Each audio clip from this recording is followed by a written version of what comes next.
सागर दिघी में कांग्रेस की जीत ने रियासत मगरबी बंगाल की कांग्रेस पार्टी में एक नई जान डाल दी है। पार्टी के कारकुन और जितने भी लीडर हैं उनमें खुशी की लहर देखी जा रही है। आइए हम देखते हैं।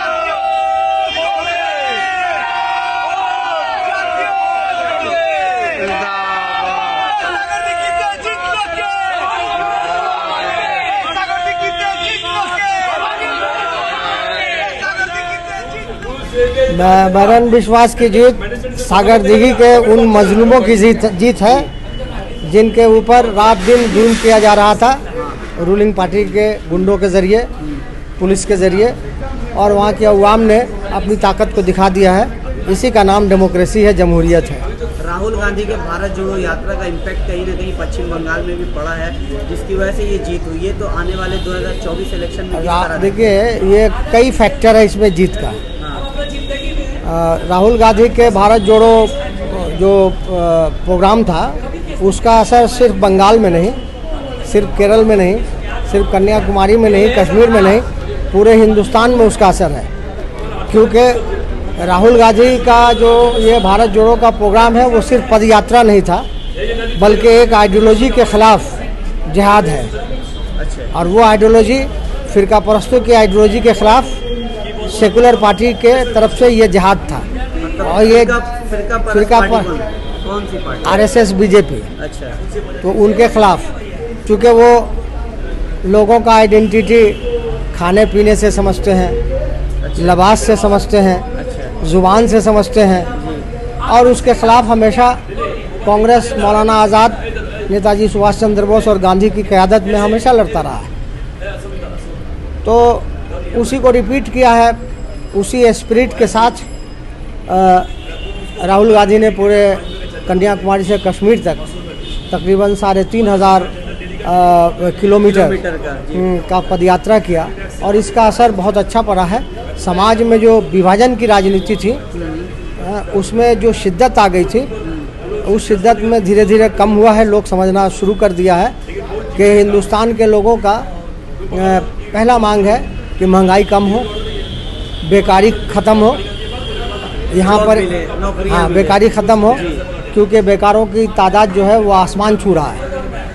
लेकिन भाजपा ने तो कहा था कि हर साल 2 करोड़ नौकरी देंगे। 2 करोड़ अगर नौकरी देते तो अभी 9 साल हुआ है 18 करोड़ का नौकरी होता, जबकि ये कोरोना का जब 2 बार लॉकडाउन हुआ तो उसमें तकरीबन 8.5 करोड़ लोग बेकार हुए। उस 8.5 करोड़ में अभी तक 4.5 करोड़ लोगों को नौकरी नहीं मिला, जिसमें माइग्रेंट वर्कर की तादाद भी काफ़ी है। उसमें बंगाल के 35 लाख माइग्रेंट वर्कर थे। 35 लाख में मुश्किल से 10 से 15 लाख लोगों को फिर से रोज़गार मिला है जहां काम करते थे। एक आखिरी सवाल ये करेंगे कि क्या भाजपा को 2024 में हराकर राहुल गांधी प्रधानमंत्री के पद पर बैठ पाएंगे?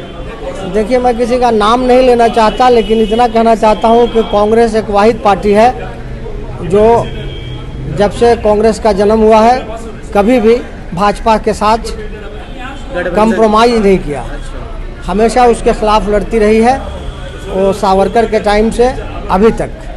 लेकिन बाकी जो पार्टियां हैं, ख़ासतौर से रीजनल पार्टी, उसमें सिर्फ एक पार्टी देखते हैं, RJD, जो कभी कंप्रोमाइज़ नहीं किया। बाकी जितनी पार्टियां हैं बीजेपी का साथ कभी न कभी किसी। कांग्रेस ने जो आज जीत हासिल की है, अपना खाता खोला है पश्चिम बंगाल में, उसके बारे में क्या कहें? देखिए, सबसे पहले तो ये कहूँगा कि जिस तरीके से ममता बनर्जी जी का सरकार ने बंगाल के अंदर में जो तानाशाही का रवैया अपनाया था, जहाँ पे विरोधी दल को कुछ करने का, कुछ एक्टिविटी करने का मौका नहीं दिया जा रहा था, और सबसे बड़ी बात यह है कि आज का जीत कांग्रेस की जीत तो है, उससे बढ़कर नॉर्मल आदमी, सागर जी का इंसान का जीत है, वहाँ का लोग, आम जनता का जीत है। क्योंकि ये लड़ाई उन्हीं की लड़ाई है, हमारी विचारधारा के तले उनकी लड़ाई है, और उनका हक जो वो पाना चाहते हैं। उम्मीद करूंगा कि इस बार वो हमारे जो विधायक बने हैं बायरन जी, वो उनकी उम्मीद को कायम करें। गांधी ने जो भारत जोड़ो यात्रा किया लगभग 100 दिनों से अधिक, और कश्मीर से कन्याकुमारी तक का जो यात्रा था, उसके बाद कहीं ना कहीं राहुल गांधी की छवि जो है भारत देश में अच्छी दिखाई जा रही है। और जो मेन स्ट्रीम मीडिया है वो तो नहीं दिखा रही है, लेकिन जो पोर्टल मीडिया है वो लगातार राहुल गांधी के सवालों को जो है वो संसद तक पहुंचा रहे हैं, वो अपोजिशन तक पहुंचा रहे हैं। तो आप क्या कहेंगे इसके बारे में? देखिए, राहुल गांधी जी देश के अंदर में जो मोर्चा खुले हुए हैं, ये मोर्चा सीधा सीधा यही मोर्चा बताता है कि देश के अंदर किस तरीके से लोकतंत्र की हत्या हो रही थी। एक अघोषित इमरजेंसी का चल रहा था। आपने देखा है जिस तरीके से पवन खेड़ा जी को अरेस्ट किया गया दिल्ली के अंदर में। 2 दिन पहले मनीष सिसोदिया जो आम आदमी पार्टी के नेता, उनको अरेस्ट किया गया। तो भारत जोड़ो यात्रा का जो संदेश है, प्यार भाईचारा का जो देश के अंदर नफरत है, जो हिंदू मुस्लिम का नफरत है, ये नफरत को रोकने के लिए और सबके अंदर प्यार जगाने के लिए, एकता जगाने के लिए, भाईचारा जगाने के लिए ये यात्रा शुरू हुआ है। और ये यात्रा जिस तरीके से ख़त्म हुआ, अभी तो मुझे खबर भी मिली कि एक और यात्रा होने वाला है ईस्ट टू वेस्ट आपका, अरुणाचल से गुजरात। हाथ से हाथ जोड़ो जी, यात्रा भी। हाथ से हाथ जोड़ो का हमारा मकसद यही है कि प्रत्येक घर के अंदर, प्रत्येक मनुष्य के पास हमारी जो विचारधारा है, कांग्रेस ने क्या बनाया पिछले 70 सालों में और आने वाले 70 सालों में हम क्या करने चाहते हैं अगर हमें मौका मिलेगा।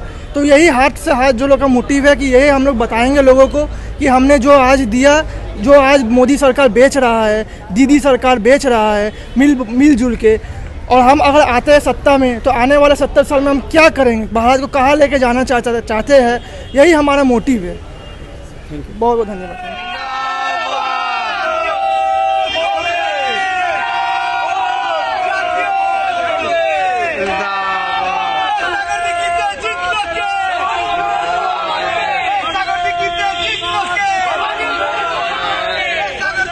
जीत के बारे में क्या कहेंगे?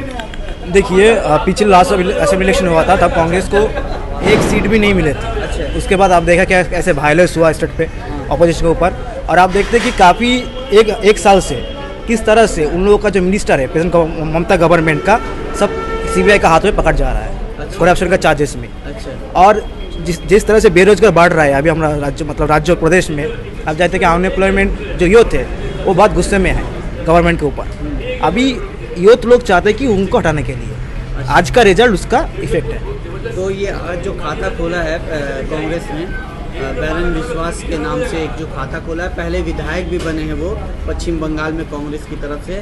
तो आने वाले समय में क्या लोग उन पर, कांग्रेस पर भरोसा करेंगे कि और विधायक देखने को मिले? एकदम भरोसा करेंगे, 100% करेंगे। आज से कांग्रेस का फिर से स्टार्ट हुआ है और टीएमसी का एंड हुआ है। लोगों में ये फैल गया है कि टीएमसी का आज ही खत्म हो गया टीएमसी। आप आने वाला दिन में देखेंगे कि टीएमसी पूरा बंगाल से हट गया। कुछ लोग ये भी आरोप लगाते हैं कि बीजेपी और टीएमसी दोनों एक ही टीम है। आप क्या सोचते हैं इस बारे में? बिल्कुल सही सोचते हैं कि जिस तरह से गठब खेल रहा है, आप देख रहे हैं कि जिस तरह से उन लोगों को करप्शन चार्जेस में फंसा हुए हैं, लेकिन आके ममता को और ओबीसी ब्रांचों को नहीं पकड़ रहा है। अगर ईडी ने उसको पूछताछ का क्वेश्चन कर रहा है तो कांग्रेस को गाली दे रहा है अब बाहर आके अभिषेक बनर्जी। तो इसी से पता चलता है कि उन लोग गठब में है। तो आप कह रहे हैं कि दीदी और अभिषेक बनर्जी भी कहीं ना कहीं घोटाले में है? एकदम सही है। घोटाले में है तो फिर ईडी क्यों नहीं पकड़ रही? जबकि ईडी तो सेंट्रल की है, वो तो चाहेगी तो वो तो पकड़ सकती है। सेटिंग में है। अच्छा। जब भी कोई प्रॉब्लम हो तो जब भी कोई क्वेश्चन का ईडी आता है तब चला जाए दिल्ली में फूल लेके मोदी जी को देने के लिए, सेटिंग करने के लिए। अच्छा। सही से पता चलता है अगर मोदी जी चाहेगा तो पूरा गवर्नमेंट अभी चला जाएगा, पश्चिम बंगाल का पूरा ईडी के हाथ में पूरा जेल में चला जाएगा। लेकिन कुछ भी कर नहीं रहे, सिर्फ सेटिंग कर रहा है, गॉटअप कर रहा है। आने वाले दौर में, आने वाले एक आखिरी सवाल करूंगा कि 2024 इलेक्शन में कांग्रेस को आप कैसे देखते हैं? देखिए, हमारा लीडर राहुल गांधी जी 3000 किलोमीटर का एक पदयात्रा किया है कश्मीर कन्याकुमारी से लेकर कश्मीर तक, और उनमें जो रिस्पांस हम लोगों को मिला है, बहुत बड़ा रिस्पांस मिला है। हम लोग हिमाचल भी जीत चुका है, ठीक है।